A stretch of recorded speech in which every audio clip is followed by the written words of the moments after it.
हरिश्चंद्र से कहा है सत्यवादी ये तुम्हारा धर्म है और तुम्हारा धर्म ये है कि तुमने चाबियों का संकल्प किया है, घोड़े की लगाम का संकल्प किया है। जहां तक तुम्हारा राज्य है, राज्य के अधिकारी हम। चाबियों से ये अवगत हुआ कि इस खजाने के मालिक हैं हम। 60 भार सोना और दे दो।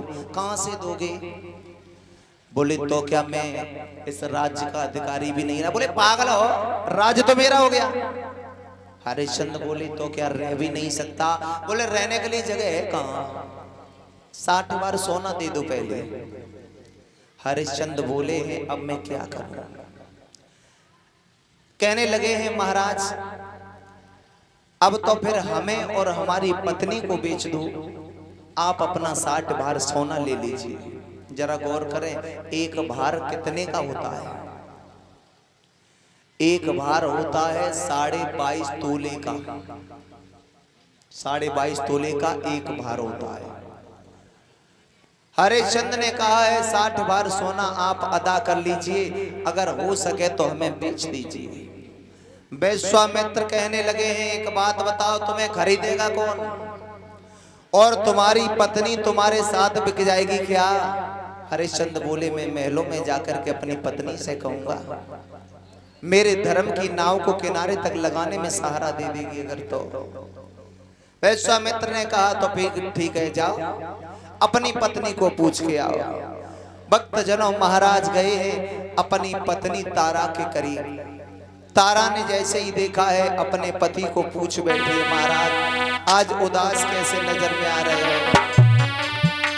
रोए रोए रानी कहे बातों रहे सरे तगारी, अरे कौन सी बन गई सैया तन की डरी नुआरी।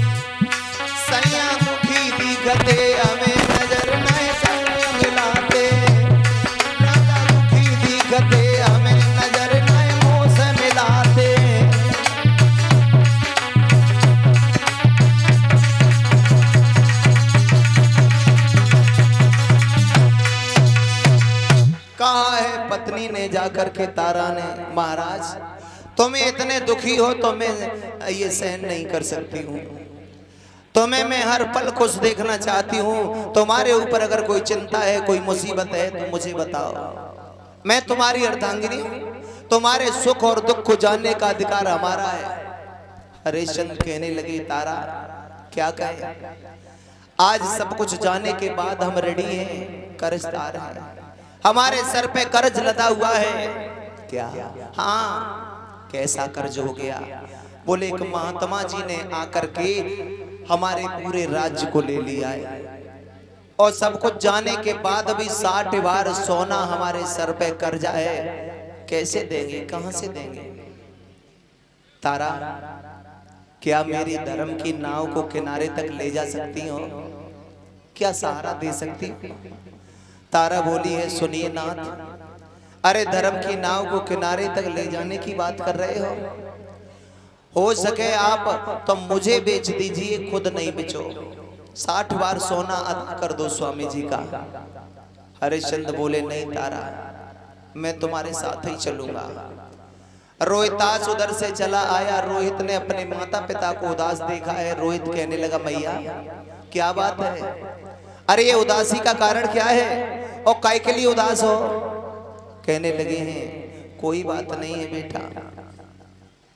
तारा ने सारी कहानी अपने पुत्र रोहितास से कही है तो रोहित के देखिए उस बच्चे के वचन क्या थे।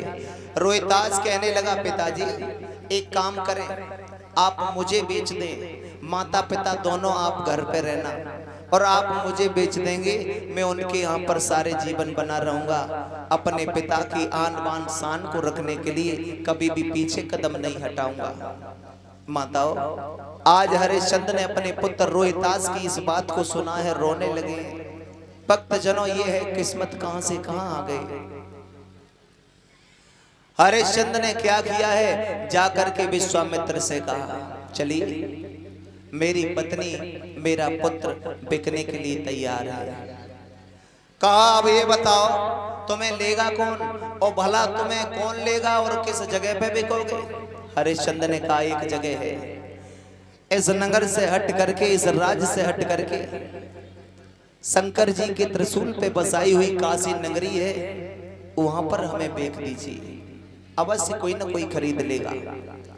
तो भक्त जनों, जब ये सुना है, तारा ने एक बार और हाथ जोड़ के कहा, प्रभु आप ये नहीं समझना कि मैं पीछे कदम हटा जाऊंगी, नहीं, सुख में दुख में साथ देने का अधिकार हमारा है।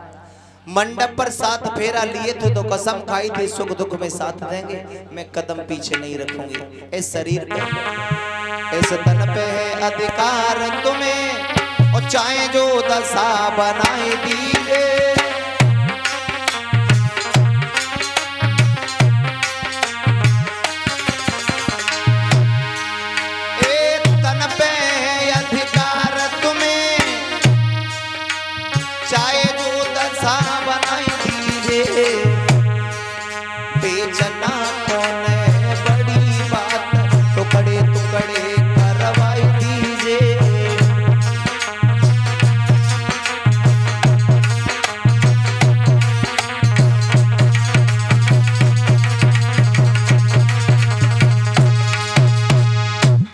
बेचना कोई बड़ी बात नहीं, अगर इस शरीर के 1000 टुकड़े भी हो जाएं तो भी मैं कदम पीछे नहीं रखूंगी।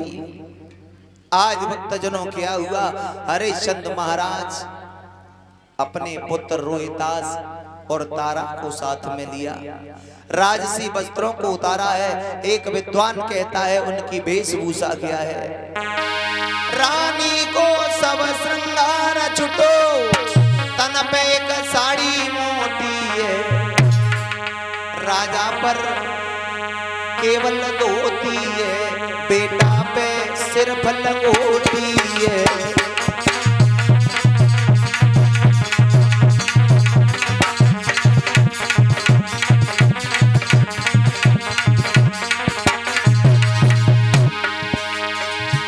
राजा पे केवल धोती है, बेटा पे सिर्फ लंगोटी है, रानी को सब श्रृंगार छुटो, तन पे एक साड़ी मोटी है।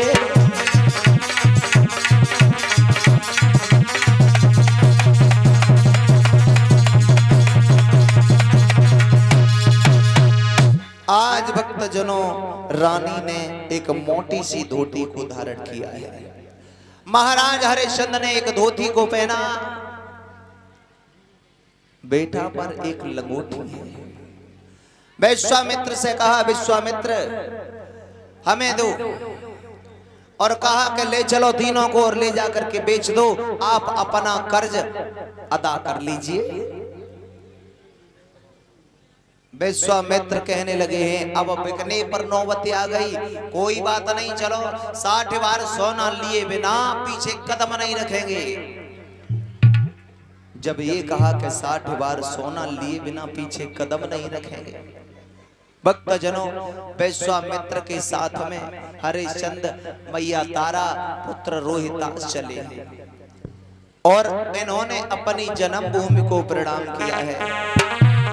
अब प्रणाम करो राजधानी, अब प्रणाम।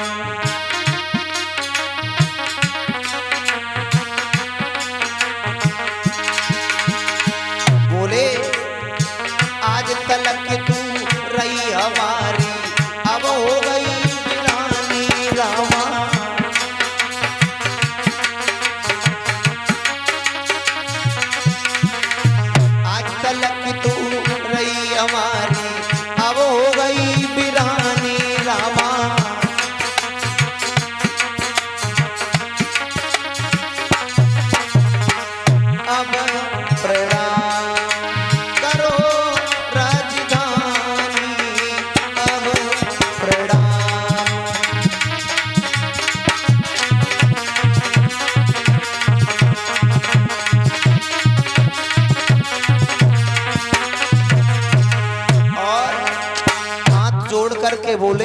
तीनों प्राणी मैया जिंदा रहेंगे फिर मिलेंगे यहाँ लगावे फेरी।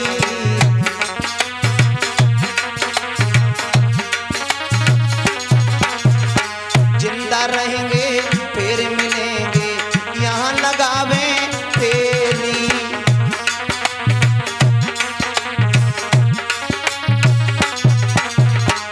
अब प्रणाम करो राजधानी, अब प्रणाम।